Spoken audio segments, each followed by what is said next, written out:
Hi welcome to my channel. Today நல்ல கிறிஸ்பியான உளுந்த வடை எப்படி பண்ணுறதுன்னு பார்க்கலாம்.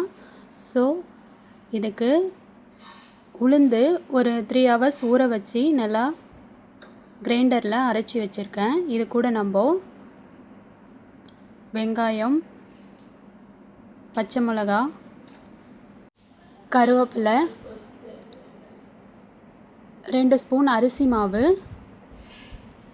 தேவையான அளவு உப்பு, கொஞ்சமாக மிளகு போட்டு நல்லா பிசைஞ்சிக்கோங்க. நல்லா ஒன்று சேர மிக்ஸ் பண்ணி பிசைஞ்சிட்டு கடாயில் எண்ணெய் காய வச்சு தண்ணியில் கொஞ்சமாக கை நனைச்சிட்டு மாவு எடுத்து இந்த மாதிரி தட்டி எண்ணெயில் போட்டுக்கோங்க.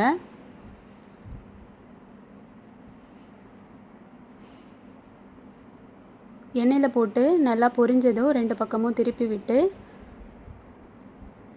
நல்லா பொன்னிறமாக ஆனதுக்கப்புறம் எடுத்து சர்வ் பண்ணலாம். ஸோ குயிக்காக ஒரு உளுந்து வடை ரெடி. டேஸ்ட் நல்லாயிருக்கும். ட்ரை பண்ணிவிட்டு எப்படி இருக்குன்னு கமெண்ட்ஸில் சொல்லுங்கள். வீடியோ பிடிச்சிருந்தா சேனலை சப்ஸ்கிரைப் பண்ணிக்கோங்க. லைக் பண்ணி உங்கள் ஃப்ரெண்ட்ஸ்க்கும் ஷேர் பண்ணிக்கோங்க.